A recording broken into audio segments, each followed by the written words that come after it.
It's Monday, the 14th of November, 2011, and in this Boardroom Talk special podcast, Grattan Kirk, Chief Executive of JD Group, joins us. Well, Grattan, we always have a good conversation, you and I, both off and on air, but interesting to look back at how far JD has come just in the last couple of years. 2009, dark days.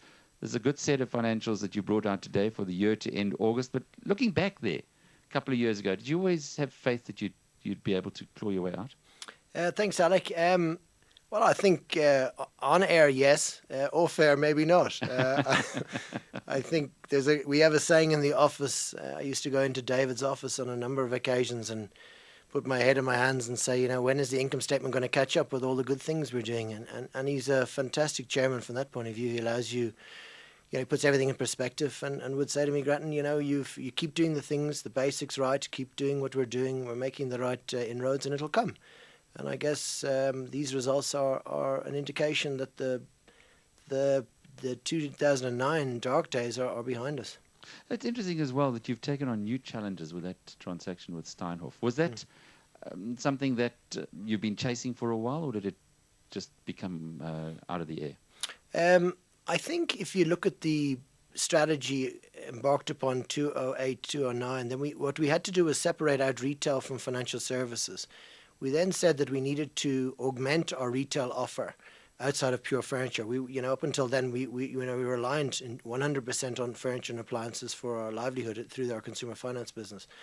So our strategy was always to rationalize and diversify our retail offer. And motors, if you think about it, house, car, contents of house are probably the three biggest items that one would require. And that's really the strategy behind it, is to diversify our retail offer and to allow us to expand our product, financial services product and channel offer. So that's very much on strategy.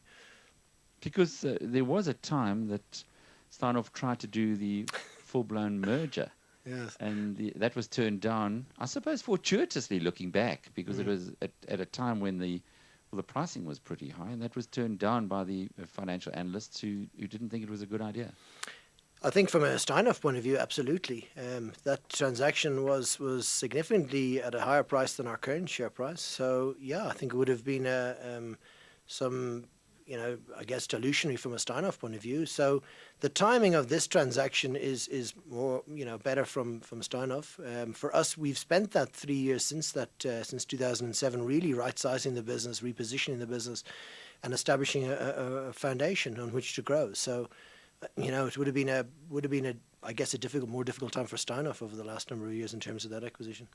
But Unitrans Auto, are you going to still keep its name as Unitrans Auto? No, I think the understanding is that we will look to change the name in due course. We have an option to do so, and we'll keep it at that for the foreseeable future. But in due course, we will change the name. Yeah. It used to be Melback Motor Holdings, then it was Steinhoff Auto, now it's Unitrans Auto. Yeah. Goodness gracious, it must be difficult for you to keep the guys motivated on the one hand, and secondly, understanding that this is the way it's going to be in future. There isn't going to be someone else coming along and buying them. Well, Steve and his team have been you go back to Melback Motor, Steve Keys. He's been in that game, Alex, since over 20 years, and his team very much the same. So we're very lucky that they're true motormen, so to speak. So they've been through the Melback Motor Holdings. They were in Murray & Roberts at one stage, also part of Steinhoff, and now part of the JD Group. Now Steinhoff, with its strategic shareholding in JD Group, effectively nothing's really changed for them. So, Steve has settled in extremely well, and we've got some very exciting plans for the business, and he and his team are I've got a great setup, in terms of the way they run the business. Effectively, it's a listed business inside a listed business. It's quite interesting if you consider, and I'd forgotten about the Murray & Roberts side, but if you consider that JD's part of the market is, I suppose, more bottom end traditionally, whereas Unitrans Auto sells pretty expensive products. Are they going to be moving more aggressively into second-hand motors? No, I don't think so. I really think it's business as usual for Unitrans Auto. I think the opportunity for us is to take our knowledge and experience in credit granting and collections into the middle mass market and identify opportunities for our customers to own a motor vehicle, and for us in terms of our consumer finance offer to be able to find a product that's appropriate for our target market. We're not intending to change the way that Unitrans Motors they use the wheels banks for funding. We would look to take a different segment of the market, so middle mass market, which is our expertise. So Westbank and Stanek don't No have to change, worry. absolutely. Mm. And Steinbold, how does that fit in? Well, if you think about our customer, the middle mass market, we call it DIY, BIY. So do up your house, turn your house into a home. We call them the bucky builder, the owner managed business, the SME, the person who wants to do up his house. That is an offer that we have in Penny Pinches and Timber City, but that we need the funding and the finance or the lending to the customer to be able to expedite that doing up your house, for want of a better expression. So it's not a cash business. It wouldn't really compete with cash build. No, it is. Go there with cash. They come to you with credit. Well, it is currently a 100% cash business. So it's but in time we'll look to migrate the customer onto a lending platform. Grattan, you have a good feel for the way the economy is going, given that you operate where the tacky really hits the tar. What's happened with your debtors book and how are you reading things? Well, you can see from the results that we've seen growth in the debtors book of some 700 million rand. The book is up from 5.2 to 5.9. And we've seen the performance on the collections rates, the best they've been in absolute years at 6.4. Our average percent collection, our average length of the book is 26 months. At that rate, the book is effectively collecting itself at 16 and a half months. So people are in fact paying ahead of their contractual obligations.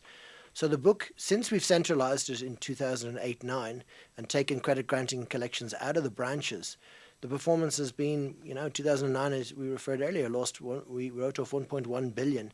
This year it's down to, 700 million. So it's a significant improvement in the performance of the book in a book that is growing. So, yeah, we not seeing strain in our book, and I think you really got to differentiate the upper LSM category of customer who has extensive gearing to our target market, which is not overly indebted. 15% of our customers have got a car loan or a home loan. So it's a different target market, Alec.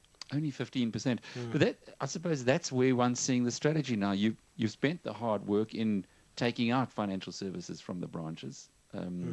You've almost built yourself a new business model that you can apply to other sectors, not just furniture. Yeah, very much, as I say, on strategy.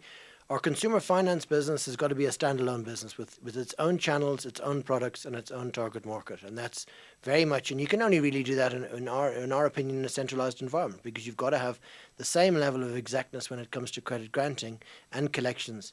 In a store environment, it very much depends on the individuals in the store. You've got less control over that, what goes into the book and how the book is collected. And that's our belief that centralization was key to the performance of the book. As you seek to grow your channel and as your product, so more not just selling furniture as we used to do, but selling personal loans, some revolving credit, some home loans or DIY loans, we refer to them as, maybe some car loans, etc. So if you can do that across your target market, you have to do that, in our opinion, in a centralized environment. You're becoming a bit like Capitec. You can tell that, Rion. But no, the point being that yes. Financial services is becoming increasingly important, and you're building up expertise in the area, which Capitec has. Yes, I think it's all about the footprint. We've got over 1,000 stores. And when you've got the points of presence, and inside of every one of our stores, we've got a financial services presence. You could call it a kiosk for want of a better terminology, but that provides you the traction for the customer. Where the rubber hits the road is where we have stores and we have access to customers, and the customers are coming in or passing by our store. And the opportunity is not only to sell furniture, but it's also to sell, some financial services products. And that's clicking? Yes, in fact, a year ago, we hadn't got a personal loan product inside the business. This, up until we only really launched it in January 2011. So in the 8 months to 31 August, we've created 380 million rands worth of personal loans into our existing customers through our existing stores, which is very encouraging. Yeah, well, they've got a credit reference with us, when they bought furniture. So they're good furniture customers, which we pre-score and pre-approve, and we call it an open to buy. And then they come in and take out a personal loan. Sounds like a whole new area, a whole new business opportunity that's opening up, and perhaps a new focus for the group. Look, it's been, we go back to 2008 and we used to say we're trying to, you're trying to sell this business off plan. Well, the house is built now and the kids are in the yard and it's, looking not bad. Grattan, what about the next financial year? You've just delivered. You put the runs on the board. It's been a fabulous improvement, however you want to look at JD Group in the year behind us. But what about the year to August 2012? I think internally, if you look at the makeup of the business, for our furniture to our cash, our two cash business, Incredible and Hi-Fi, as we've spoken a lot about our financial services business, our new business, Unitrans Auto and Steinbill, each and every one of those has had a better performance than the previous year. Well positioned. We've got a superb management team. Of the 16 executives that are in JD Group now, 12 of them are new to the group in the last 3 years. They're all, it's clicked extremely well. They're all doing what we should be doing. They're executing. This is a team that can execute on strategy.